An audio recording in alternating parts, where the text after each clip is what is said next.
रामायण के बारे में तो सभी जानते हैं। हर हिंदू परिवार में बच्चों को हर जगह से, बड़े बुजुर्गों, फिल्म्स और टीवी से रामायण की कहानियां सुनने को मिलती हैं। भगवान राम का जन्म, सीता माँ से विवाह, कैकेयी द्वारा वनवास, फिर रावण द्वारा सीता माता का अपहरण, रावण के साथ भगवान राम का युद्ध, रावण का वध, राजा राम का अयोध्या लौटना, राम का सीता का परित्याग और फिर सीता माता का प्रेम। लेकिन यहाँ पर कई बातों का जिक्र नहीं है। दर्शकों, हम यहाँ जो कहानी आपको बताने जा रहे हैं वह इस कहानी के बीच में है। ये तब की बात है जब एक धोबी के कहने पर राम जी ने अपनी पत्नी को त्याग दिया था। उसके बाद वन में रहने वाली सीता माता की एक बार फिर से शूर्पणखा से भेंट हुई थी। तब क्या हुआ, आइए जानते हैं। रावण के वध के पीछे शूर्पणखा का बहुत बड़ा हाथ था।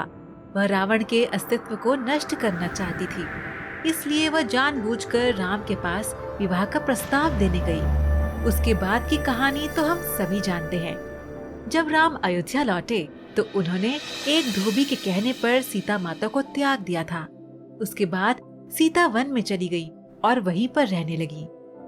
रानी होने के बावजूद सीता को महल में कोई सुख नहीं मिला। पहले पति के साथ 18 साल का वनवास, फिर रावण के वन में वनवास और रावण के मरने के बाद पति द्वारा वन में रहने का आदेश।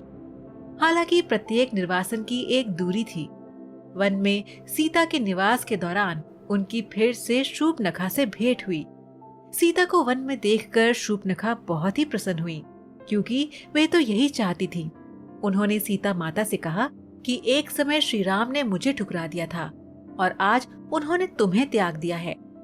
वह इस तरह सीता को चोट पहुंचाना चाहती थी।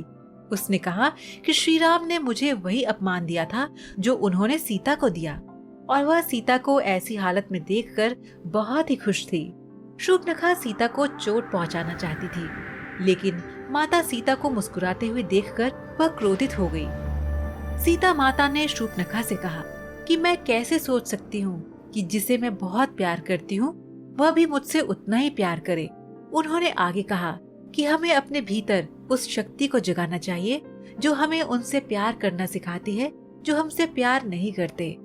दूसरों को भोजन देकर अपनी भूख मिटाना ही सच्ची मानवता है। सीता की ये बात सुनकर शूर्पणखा शोक से भर उठी।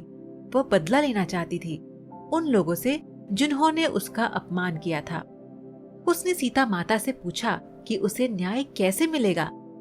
माता सीता ने कहा कि जिसने आपका अपमान किया है उस पर जुर्माना लगाया गया है, क्योंकि जिस दशरथ पुत्र ने आपका अपमान किया वे चैन से नहीं सो सके।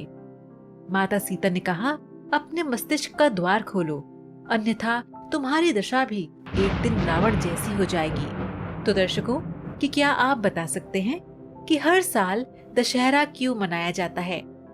आप इसका जवाब हमें नीचे कमेंट बॉक्स में दीजिए।